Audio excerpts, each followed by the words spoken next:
un oignon rouge. Et les légumes. Et donc je vous dis n'importe quoi, vraiment n'écoutez pas ce que je dis n'importe quoi. Mais on est d'accord que la luminosité elle baisse. Hein, je suis pas folle. J'ai mélange.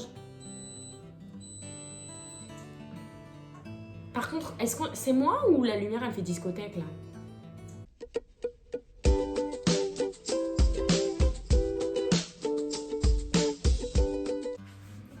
Bonjour à tous, je suis hyper contente de vous retrouver aujourd'hui pour une nouvelle recette.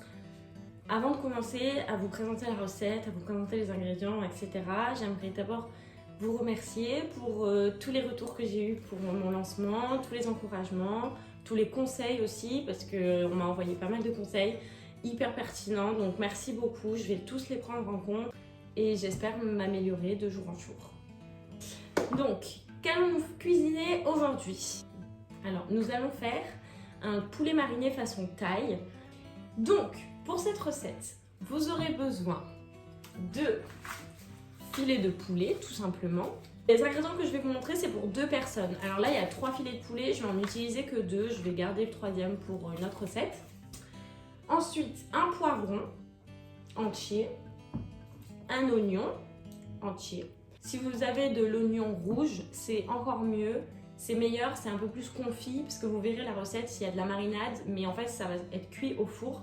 Ça ne sera pas cuit à la poêle ou dans un wok.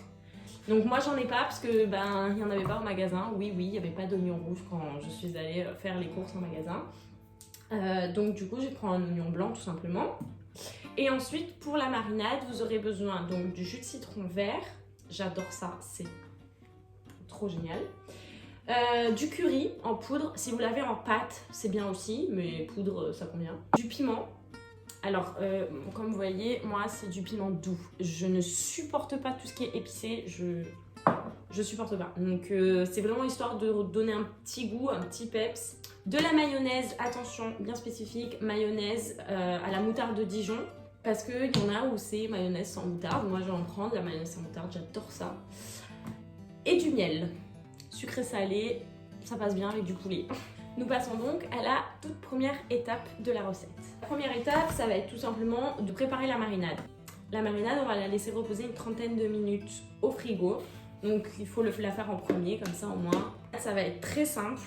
Tout ce qu'on aura à faire, c'est couper tous les ingrédients, les mélanger aux bonnes quantités. Je vais vous indiquer ça tout à l'heure. Les mélanger et voilà. Alors, pour les quantités, c'est hyper simple. Une cuillère à soupe de tout. Voilà. Ça, c'est pour les quantités de légumes et de viande que moi, je vais mettre dans la recette. Bien évidemment, vous adaptez. Si vous faites pour 4 personnes, vous doublez les doses, tout simplement. Parce que nous, on n'est que 2, donc voilà. Vous allez pas me dire qu'elle est périmée.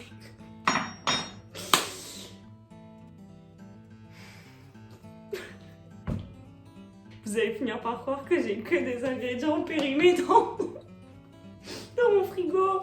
C'est pas possible. Bon, techniquement, sur la date, il est écrit que c'est périmé. Mais ça va, de la mayonnaise. On s'en fout, non? Après, j'ai de la moutarde. Au pire, j'ai ma mayonnaise sans moutarde et j'ai de la moutarde. Je mets les deux. Non, j'en ai marre. Non, mais elle est bonne. C'est bon, vas-y, elles sont bonnes, là. Ça va, me saoulez pas. Ça se périme, mais ça se périme pas en mode on va mourir, quoi. Oui, parce que j'ai reçu plein de messages. Maureen, est-ce que t'as que des trucs périmés dans ton frigo? Non, je vous jure. J'ai pas que des trucs périmés, c'est juste que ça, je le mange pas souvent. Bref, passons. Le miel. Le saviez-vous? Le miel est l'un des seuls ingrédients qui ne se périment pas. Au moins, on est tranquille. C'est parti! Mon petit citron. Ah ouais, petit conseil aussi, ça c'est ma maman qui me l'a appris. Maman, des bisous. Pour faire sortir le jus du citron, parce que bon là il est hyper bien mûr donc pas besoin, mais s'il est dur, pour faire sortir le jus, pour que ce soit plus simple à le presser, vous faites rouler comme ça. Et voilà. Hop! C'est sûr que si je coupe à l'envers, le couteau, ça va pas couper. Alors, une cuillère à soupe. Comme j'aime trop ça, je vais un petit peu... Comment on dit? C'est un petit peu dépassé. Alors le curry, enfin pour les épices, c'est vraiment à votre convenance. Moi je sais que j'adore ça, les épices, vraiment. Je vous conseillerais de faire, si vraiment vous avez besoin de quantité, de faire une demi-cuillère à soupe, voire une entière. Moi là vous voyez ce que j'ai mis. Bon le piment, chacun jauge comme il a envie de jauger. Pourtant c'est du piment doux. Hein. Voilà, stop, je m'arrête là. Je suis une chochotte avec le piment. Oui, oui, oui. Oh, l'odeur, c'est fou. J'adore les odeurs des marinades, là. Ça me régale. Vous l'avez vu? Est-ce que vous l'avez vu? Vous l'aviez capté? Moi, je l'ai capté. Je fais que pincer les lèvres. Je fais que pincer les lèvres, tout le temps. Je fais tomber mes cuillères tout le temps. Note à moi-même, évitez de cuisiner avec un pull comme ça. C'est pas le plus pratique. Bref. Allez, maintenant on coupe les légumes. Ouais, je vais commencer par les légumes. Commencez par ce que vous avez envie.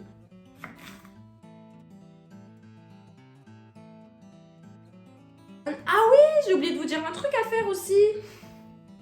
Bon, après ça, en vrai, c'est un oubli sans être un oubli. C'est-à-dire que comme on va laisser reposer la marinade pendant 30 minutes, vous pourrez le faire à ce moment-là. Mais il faut faire préchauffer le four du coup, à 200 degrés.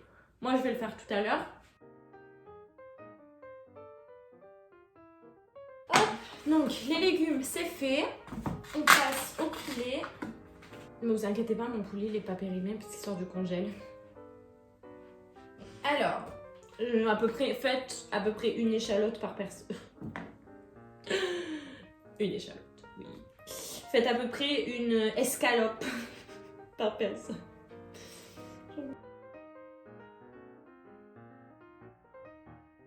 Alors, hop, hop, hop et hop. On ferme. Vous avez pas ce que je vous ai dit, hein. On va peut-être adapter les quantités de marinade. Là, je suis très concentrée, donc je pince énormément les lèvres. Voyons voir ce que ça donne. Oh, c'est fou. C'est le feu. Hein. Je vous jure, l'odeur, mais les odeurs, mais je vous conseille grave de faire cette recette. C'est un truc de fou. Hop, alors du coup, ça va pendant 30 minutes au frais et on se retrouve dans 30 minutes du coup. À tout à l'heure. Rebonjour, alors on se retrouve 30 minutes plus tard, bon 40 minutes très exactement, je l'ai laissé un petit peu plus longtemps que prévu. Alors, prochaine étape, tout simplement, on va le mettre au four. Donc on ouvre déjà, je sens qu'on va en prendre plein la tronche. Oh, l'odeur! Vous savez quoi? L'odeur, c'est en train de me dire, ça me fait penser que ce serait vraiment une marinade qui irait hyper bien avec du saumon. Oh, c'est de la tuerie. Ah, vraiment, l'odeur, c'est une tuerie. C'est une tuerie. Une tuerie. Ah, mais il va au four, moi, ce plat. J'ai pas besoin d'en salir un second. Voilà, donc, on enfourne pour environ 15 minutes. Moi, je vais le laisser peut-être plus 20. Allez, c'est parti. Pendant ce temps, pendant la cuisson au four, il est temps de faire l'accompagnement. On va pas manger ça comme ça. En accompagnement, moi je vais faire du riz, mais je vous conseille vraiment de le faire avec des nouilles sautées. Je pense que ça peut vraiment être un truc de malade. Malheureusement, moi j'ai pas de nouilles sautées. Bon, je vous apprends pas à faire du riz, hein. La casserole, elle est prête. Manque plus qu'à attendre que ça bout. Je mettrai mon riz pour une cuisson d'environ 10 minutes. Et du coup, on devrait pouvoir manger les deux quasi en même temps. On se retrouve du coup pour la dégustation. À tout de suite. Finalement, je vous retrouve juste avant la dégustation parce qu'en fait, j'ai eu une idée. En fait, j'avais pas envie de faire du riz blanc, tout simple. Avec, j'avais peur que ce soit sec. Et je déteste quand c'est sec. J'ai décidé de faire du riz au lait de coco. Donc, qu'est-ce que j'ai fait? Tout simplement, j'ai mélangé...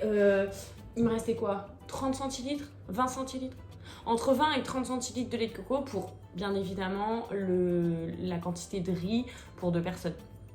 Donc je crois que c'était à 20 centilitres de lait de coco et entre 5 et 10 centilitres d'eau. Enfin, j'ai fait un petit mélange, un petit schmilblick comme ça. Et je fais revenir le riz à l'intérieur. Donc ça donne ça. vous voyez. Donc en fait, le riz, il cuit dans le lait de coco. Mais tais-toi! Oui, on a compris. Il faut que ça cuise environ 10-15 minutes à feu doux. Voilà. Bon, bref. Mon four a sonné, ouais, putain. Mon four a sonné. Et voilà, on est prêt pour la dégustation. Je vais vous montrer de plus près ce que ça donne. Et voilà. Un super plat. Alors le riz est jaune parce que j'ai mis un petit peu de curcuma à l'intérieur, histoire de rajouter un petit peu plus d'épices. C'est la fin de cette vidéo, je vous remercie à tous de l'avoir regardée. J'espère que je vous aurai fait rire, que je vous aurai donné des idées, que vous allez reproduire cette recette chez vous. N'hésitez surtout pas à me le dire, à m'envoyer vos photos, vos petits commentaires, ça me fera toujours hyper plaisir. Et puis je vous dis à bientôt pour une nouvelle vidéo, à la semaine prochaine surtout. Bye bye!